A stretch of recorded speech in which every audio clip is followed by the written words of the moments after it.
Olá pessoal, sejam bem-vindos ao canal Sabe o que mais? Meu nome é Vitória e o assunto do vídeo de hoje está muito legal e tem um acontecimento inédito na história do Casamento às Cegas Brasil. Fica aqui comigo até o final desse vídeo para vocês conferirem. Mas antes disso, deixa aí um like no vídeo, deixa comentários aqui embaixo de filmes, séries, programas e realities que vocês queiram ver aqui no canal, porque eu vou trazer muita coisa boa. E outra novidade que eu tenho para vocês é que eu fiz um Instagram aqui do canal chamado Sabe o que mais? Igualzinho tá o nome aqui no canal mesmo. Procurem lá porque tem muita coisa legal também, tirinhas de filmes e séries, indicações, cenas emocionantes, engraçadas e dramas desse mundo do entretenimento. Tem muita coisa boa, eu também abro caixinhas de perguntas pra gente interagir por lá, então não deixa de seguir lá, tá bom? Roda a vinheta!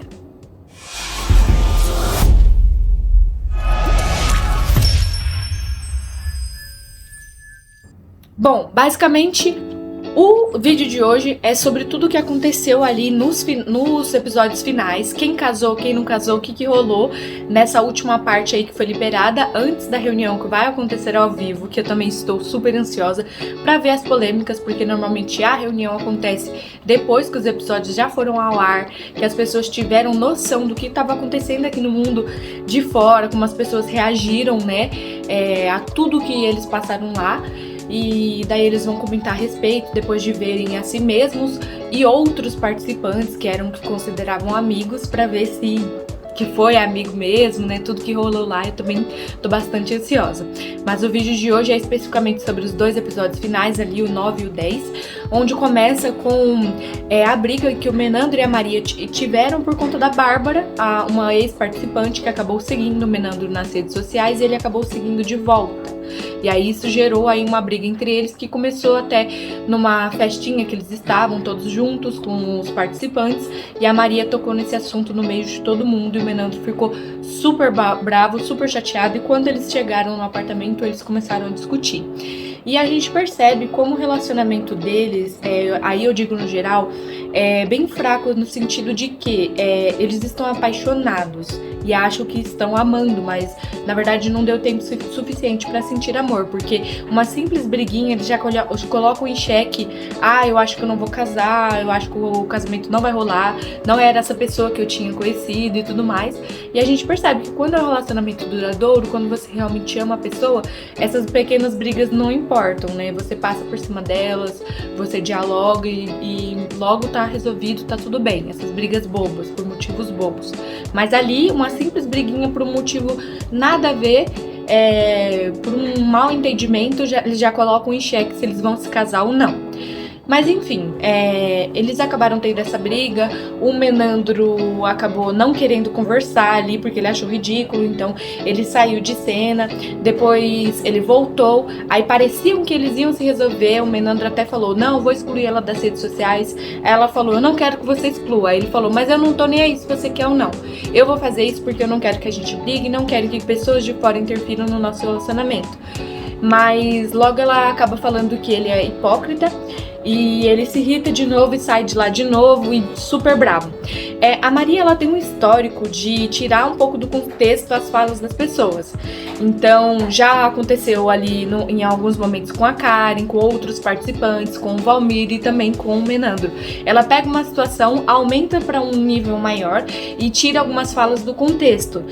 Pelo que a gente vê, né? Não sei o que se o que é mostrado é real ou se tem uns cortes, umas edições ali, mas o que a gente nota é isso, que ela tira algumas coisas do contexto, então pode ser por isso que o Menandro ficou super bravo. Mas eles falaram que eles se resolveram antes de dormir, eles conversaram e se resolveram, e aí ali quando a gravação retorna no dia seguinte, pela manhã, já tá tudo bem, já tá tudo certo. Logo após essa cena tem um encontro entre os meninos, mais especificamente o Valmir, o Jarbas e o Daniel, onde ali na conversa eles entram no assunto de quais são as inseguranças que eles têm em relação às meninas, o que pode dar errado, o que eles não estão gostando. O Daniel fala que a Daniela fica brecando muito em relação à alimentação dele. E ela, inclusive, fala que ele tem uma alimentação, um paladar super infantil. E ele adora comer doce, adora comer chocolate, e ela fica ali cortando ele, falando a todo momento pra ele não comer tanto doce, pra ele melhorar a alimentação dele, pra ele ter uma alimentação mais saudável, senão ela não vai conseguir fazer dieta, pra um apoiar o outro e tudo mais. E ele fala que deveria ser o contrário. Se ele gosta tanto de chocolate, ela deveria dar isso pra ele, não ficar cortando. E aí ele diz que isso é uma questão que pode dar errado ali no casamento deles, porque pode gerar muitas brigas.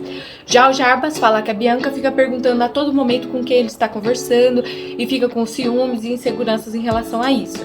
O que até então ali os meninos levam que é como se, sendo normal, porque eles ainda estão se conhecendo e é normal que ela tenha essa insegurança. E ela inclusive fala que a confiança nele é muito importante e ela vai pegando com o tempo. Já o Valmir fala que a Karen é extremamente grossa e chata também. E ele fala que se fosse fora do experimento, ele já teria dado um passo fora nela, já teria se separado dela, que ele está somente com ela porque o experimento fez ele ser uma pessoa mais paciente e ele está aguentando mais as coisas. Senão ele já teria terminado com ela por conta dessas picuinhas dela. Toda hora ela fica cortando, toda hora ela fica dando uma indireta, uma coisa assim maldita ali, que causa uma desavença entre eles. Eles falam que é isso, e aí ele dá a entender, né, a produção coloca, como se fossem possíveis motivos pro casamento não acontecer. Logo após, vai pra despedida de solteiro, onde as meninas e os meninos têm uma surpresa. Inicialmente vão só eles mesmo que estão participando do programa, mas depois que eles chegam lá, começam a chegar os outros participantes que estavam lá no experimento com eles, mas que não seguiram adiante com o relacionamento. Então eles chegaram a ver pessoas que se incomodaram um pouco. No caso da Maria, ela se encontrou, se deparou com a Bárbara lá, a pivô da discussão entre ela e o Menandro, na ocasião daquela noite que eu comentei lá no início, e ela ficou completamente incomodada, disse que isso meio que estragou um pouco a noite dela.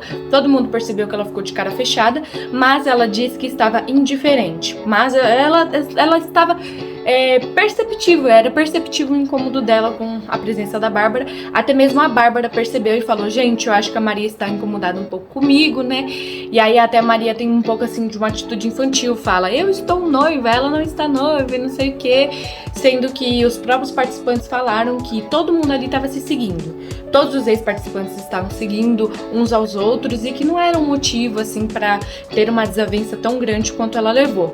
Mas, por exemplo, a Karen diz que o Ítalo seguiu ela, não seguiu. Ele mandou uma mensagem para ela falando: se o Karencita, que eram uns papos meio que espanhol que eles tinham lá nas cabines, e ela não seguiu de volta e nem respondeu porque ela achou um pouco desrespeitoso, já que ele já sabia que ela estava comprometida. Então isso é uma outra perspectiva, né, que talvez algumas pessoas não tivessem pensado, que ele chamou ela sabendo que ela estava comprometida, então ela achou um pouco desrespeitoso e não respondeu, não agiu de acordo. Então ali temos dois lados da moeda. Se o Menandro sabia que a Bárbara teve um pré-interesse nele no período das cabines, por que ele seguiu de volta? E não teve a mesma conduta da Karen que ela teve com o Ítalo, né? Responda aqui embaixo, colocam aqui embaixo a opinião de vocês em relação a esse assunto, quem tá certo, quem tá errado, e qual atitude que vocês acham que é mais correta nesse caso. Após isso, a gente tem alguns últimos jantares, né? Alguns últimos encontros antes do dia oficial do casamento. E um dos encontros é o da Maria e do Menandro, onde o Menandro pergunta para Maria se ela está bem com a situação da mãe dela. Vocês devem se recordar dos episódios anteriores, onde a Maria e a mãe dela tiveram uma desavença muito grande, porque a Maria é extremamente dependente emocionalmente da mãe dela, por ser filha única, a mãe dela sempre ter ficado assim em cima dela, ela sempre ter pedido a opinião da mãe dela para fazer tudo na vida. E aí ela é um pouco dependente e a mãe dela está com a síndrome do ninho vazio. Ela já esperava que a filha fosse casar um dia, fosse sair de casa um dia, mas como foi tudo muito rápido, ela não soube assimilar e teve algumas atitudes assim que algumas pessoas podem ter se incomodado também. Do tipo, ficar questionando o jeito dela se vestir, o jeito dela arrumar o cabelo, o jeito dela falar, o jeito dela agir e ficar o tempo todo questionando essas ações e dando opiniões meio grosseiras assim e fazendo a Maria se sentir mal. E um episódio em particular que aconteceu, vocês devem se recordar que foi na prova dos vestidos, em que a mãe da Maria se emocionou com todos os vestidos, com todas as provas de todas as outras meninas, estava extremamente emotiva, inclusive a apresentadora até falou, guarda um pouquinho de lágrimas pro vestido da Maria, e quando chegou a hora da Maria aparecer com o vestido, ela não derramou nenhuma lágrima, e isso gerou um tremendo incômodo na Maria, que levou isso pro resto do programa. Falou que a mãe dela não derramou uma lágrima, que isso era falta de consideração e, sabe, muitas coisas. A minha opinião particular é que provavelmente a mãe da Maria não botou nenhuma expectativa no vestido das meninas, nem no comportamento delas, nem nada. Então, quando os vestidos chegavam, quando as meninas chegavam vestidas, ela se surpreendia. Já na própria filha, ela botou muita expectativa e aquela expectativa nunca é correspondida. Nunca está à altura da mãe dela porque ela é extremamente exigente. E aí, quando a Maria chegou, ela só soube notar o que estava de errado e não o que estava bonito, o que estava certo, porque ela estava extremamente linda. Mas a mãe dela não conseguia perceber isso por conta das expectativas altas. E aí ela questionou e foi um pouco grosseira, a Maria se ofendeu. E aí depois disso, ao invés das duas se resolverem, a mãe dela bloqueou ela no WhatsApp. Enfim, foi uma novela. Mas depois, quando o Menandro perguntou isso no encontro, né, pra Maria, a Maria disse que estava totalmente em paz, que essa decisão era dela e não da mãe dela, e que ela ia seguir adiante independente da opinião da mãe dela. E era o que importava. E aí a gente ficou com aquela expectativa de ver qual seria a reação da mãe dela no dia do casamento, né? E a próxima cena foi realmente isso, foi o casamento deles dois, foi um casamento muito bonito, a Maria estava muito bonita, o Menandro também super alegre, a filhinha dele foi a daminha de honra, então foi tudo muito legal. E os dois disseram sim um pro outro, a Maria disse sim primeiro, depois o Menandro disse sim, quero você pra sempre, foi muito legal, e a mãe da Maria chorou horrores, diz que ela é o maior presente da vida dela e pediu perdão também por aquela ocasião do vestido, disse que ela ficou assim tão impactada que ela não soube falar nada. Porém, esse acontecimento vai ficar pro resto do casamento às cegas, né? A mãe que não chorou na prova do vestido da filha. Mas enfim, deu tudo certo, os dois casaram. Aí tô doida pra ver na reunião quem tá junto e quem não tá ainda, né? Porque por enquanto foi muito perfeitinho. Em seguida a gente tem o casamento da Bianca e do Jarbas. O Jarbas se emociona muito, muito, muito quando a Bianca entra. Ele cai em lágrimas, então a gente já percebe que ele realmente está apaixonado por ela, né? Gosta muito dela, assim. E aí eles perguntam primeiro pra Bianca se ela aceita ele como esposo, ela diz sim. E quando perguntam pro Jarbas, ele fala assim, posso ler algumas palavras antes? Aí a Bianca já fica com aquela cara assustada, né? De taxa, tipo assim, ai meu coração, vê lá o que você vai fazer, né? E aí ele lê algumas palavras, fala que eles estão vivendo um jogo de amor, que a experiência foi muito boa e tudo mais. Ele fala assim, a minha resposta final é não. E o episódio acaba aí e aí a gente vai pro próximo. Aí fica todo mundo assim, em choque, assustado, falando, caraca, o Jarbas parecia totalmente apaixonado por ela e falou não. Aí de repente ele fala assim, não, eu não imagino a sua vida longe da minha. E aí todo mundo fica aliviado, todo mundo sorri. E ela falou assim, ai meu Deus, você quase me infartou. Aí ele pede desculpa e diz que ele só fez isso pra ver se o coração dela era forte o suficiente pra aguentar 3 pessoas dentro. Que é ele, a Sofia e o Klaus, filho dela. E aí eles estão montando uma família e foi super bonito o casamento também, mas teve essa surpresa aí, todo mundo ficou um pouco em choque, mas deu tudo certo, os dois falaram sim também. O terceiro casamento é do Valmir e da Karen. É muito bonito o casamento deles, porque eles entrevistam a família do Valmir, e aí tá todo mundo super emotivo, super emocionado, por conta da falta da vozinha do Valmir. Se vocês acompanharam os episódios anteriores, vocês viram que logo depois da Karen conhecer a avó dele, a família dele, ela veio a falecer durante as gravações do programa, e foi assim, muito chocante, todo mundo ficou bem triste, e aí ele fica bastante emocionado, porque já estava combinado da avó dele entrar com as alianças dele no casamento.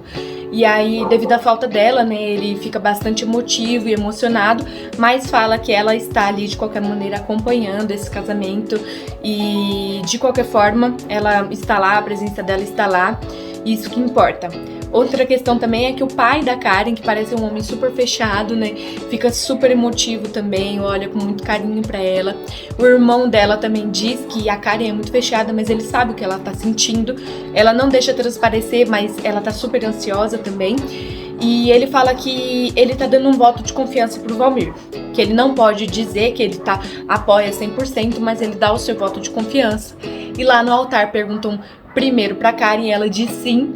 E muita gente desconfiava que ela fosse dizer não, porque ela não é uma pessoa muito afetiva, mas ela diz sim. E depois perguntou pro Valmir, ele diz sim também. E o Valmir, né, lê os votos dele, e a Karen também lê os votos dela. E ela finalmente fala que ama o Valmir fica radiante, dá um sorrisão, fica feliz da vida, porque ela nunca tinha dito que amava ele. E ele vivia se declarando pra ela a todo momento, falando palavras bonitas, altas declarações, e ela nunca tinha dito que amava ele, então ele ficou super feliz. O próximo casamento é o da Agatha e do Renan. E, gente, só uma observação é que a maioria das meninas, se não todas, quando foca nelas, se arrumando, vestindo o vestido de noivo e tudo mais, e mostra elas usando tênis no momento do casamento. Virou moda agora as mulheres não usarem salto alto e tudo mais, né? Porque os vestidos são extremamente longos e às vezes o sapato nem aparece, então as meninas estão todas usando o sapato. Achei isso um barato. Aí a gente vai pra esse casamento que também foi bem simples, bem rápido, não teve muitos percalços aí pra gente comentar. Só mostra os pais da Agatha dando altos conselhos pra ela, conselhos muito bons de um casamento duradouro, que esperem que ela seja muito feliz e que eles se respeitem. E chegando lá no altar, a edição dá tudo a entender que a Agatha vai dizer não, porque ela fala que é uma decisão extremamente séria, que não é brincadeira, que vai mudar toda a vida dela, e a gente fica, putz, ela vai falar não. Mas chega lá na hora, ela diz sim, o Renan diz sim também, e eles casam também, foi bem bonito, mas foi bem simplesinho assim, mas eles casam, deu tudo certo também. O nosso último casal é a Daniela e o Daniel, e é um casamento bem bonito também. Infelizmente, os pais da Daniela não puderam estar presentes nesse dia. E aí eles ligam pra ela, né, de chamada de vídeo. Ela liga, mostra o vestido dela e vê que os pais dela estão super felizes por esse dia também. E quem acompanha ela é um primo dela e a irmã dela também está lá. E aí lá na cerimônia ela fala sim, só que o Daniel também quis matar ela do coração. Antes da resposta dele, pediu pra ler um texto, e aí durante esse texto pede pra ela fechar os olhos e só abrir quando ele disser. E aí ele fala pra ela abrir os olhos, e ele tá com o paletó aberto assim, com uma camiseta escrito sim, eu amo você. E aí ela abre, todo mundo se emociona, acha muito bonita essa atitude dele. Dá pra ver que ele é um homem que gosta de causar, gosta de chamar atenção, de fazer as coisas diferentes de todo mundo. Mas foi um casamento bonito também, deu tudo certo, os dois falaram sim. E foi isso, gente. Vocês puderam perceber que o acontecimento inédito dessa edição do Casamento às Cegas, de todas as edições, na verdade, é que os 5 casais selecionados disseram sim um pro outro. Isso nunca tinha acontecido. Sempre tinha pelo menos um casal que disse não, que era uma decisão muito séria e tudo mais. Mas esse não, todos os casais se casaram, todos quiseram seguir o percurso da vida juntos. Agora eu estou ansiosa pela reunião pra saber quem realmente está junto até hoje, né? Porque, pelo que eu entendi, os episódios foram gravados no final do ano passado. E a gente já tá em junho desse ano. Então já deu tempo já de algum casal ter terminado, de ter dado brigas. Depois deles terem assistido a edição, alguém ter ficado ali meio que de briga um com o outro e ter terminado. E aí a gente vai acompanhar isso daí. E essa reunião vai sair na semana que vem, na quarta-feira que vem, e vai ser ao vivo, ou seja, não vai ter cortes. Espero que a Netflix cumpra com esse ao vivo dessa vez, porque na reunião ao vivo do Casamento às Cegas americano, a Netflix deu um problema aí, não transmitiu ao vivo, a gente teve que assistir gravado, mas espero mesmo assistir ao vivo pra ver todas as brigas, todos os rolos, as pessoas tirando satisfações umas com as outras, porque isso sempre acontece, e pra ver tudo que rolou de fato, porque eles contam ali as verdades que não foram mostradas por conta da edição. Mas é isso, pessoal, deixa aqui embaixo o que vocês acharam sobre essa edição do Casamento às Cegas, que já chegou ao fim. Quando sair a reunião, eu vou trazer o vídeo aqui pra gente também comentar sobre as polêmicas. Deixa aqui embaixo também indicações de filmes e séries que vocês queiram ver aqui no canal, porque eu vou trazer muita coisa boa. Deixa o seu like, não esquece de seguir minha página lá no Instagram, que vai estar aparecendo aqui embaixo. E assiste os vídeos que estão aparecendo aqui nos cards, tá bom? Um beijo e até a próxima!